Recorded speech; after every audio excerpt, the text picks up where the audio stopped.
ನಮ್ಮ ರಂಜಿತಾ ಮದುವೆ ಅಂದ್ಬಿಟ್ಟು ಇವತ್ತು ನಮ್ಮ ಪೂಜೆಗೆ ಇನ್ವಿಟೇಷನ್ ಕಾರ್ಡ್ ಕೊಡ್ತಿದ್ಲು. ಅದರಲ್ಲಿ ಏನು ಬರ್ದಿದೆ ಅಂತ ಅವ್ರ ಭಾಷೆಯಲ್ಲಿ ಓದಿ ನಮ್ಗೆ ಹೇಳ್ತಿದ್ಲು. ಲಾಸ್ಟ್ ವಿಡಿಯೋದಲ್ಲಿ ನಮ್ಮ ಸ್ನೇಹ ಹತ್ರ ವಿಡಿಯೋ ಮಾಡಿ ಹಾಕಿದ್ದಕ್ಕೆ ಇವತ್ತು ಅವ್ರ ರಿಯಾಕ್ಷನ್ ಹೇಗಿತ್ತು ಅಂದರೆ ಫುಲ್ ವಿಡಿಯೋ ನೋಡಿ. ಹೇಳಿದ್ರೆ ಹೋಗ್ಬಿಡ್ತೀಯ, ಇದೆಲ್ಲ ಬೇಕಾ ನಿನಗೆ?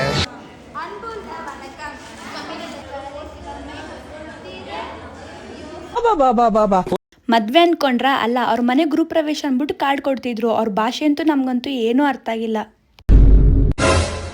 ಚಿಕ್ಕ ಮಕ್ಕಳು ಥರ ಜಗಳ ಮಾಡೋದು ಈ ರೇಂಜಲ್ಲಿ ಅಂದರೆ ನಮ್ಮ ಕ್ಲಾಸ್ ಅವ್ರು ಮಾತ್ರ ಆಗಿರ್ತಾರೆ. ಯಾಕಂದರೆ ಈ ಪಾಪ್ಕಾರ್ನ್ಗೋಸ್ಕರ ಇಬ್ಬರು ಕೂಡ ಕಿತ್ತಾಡ್ಕೊತಾ ಇದ್ರು. ಅವ್ರು ಯಾವ ಟೈಮಲ್ಲಿ ಏನು ಮಾತಾಡ್ತಾರೋ ಅವ್ರಿಗೆ ಜ್ಞಾನನೇ ಇಲ್ಲ. ಕ್ಲಾಸಲ್ಲಿ ನಮ್ಮ ಲಾವಣ್ಯ ಶಿರೀಷದಾಗಿದ್ರೆ ಈಚೆ ಬಂದು ನೋಡ್ರೆ ನಮ್ಮ ಉಷಾ ಅವರು ಕ್ಯಾಮ್ರಾಮನ್ ಆಗಿ ನಮ್ಮ ಸ್ನೇಹ ಅವ್ರದ್ದು ಫೋಟೋಶೂಟ್ ಮಾಡಿಸಿದ್ರು. ನಮ್ಮ ಸ್ನೇಹಗೆ ID ಕಾರ್ಡ್ ಹೋಗಿರೋದೇ ಗೊತ್ತಾಗಿಲ್ಲ.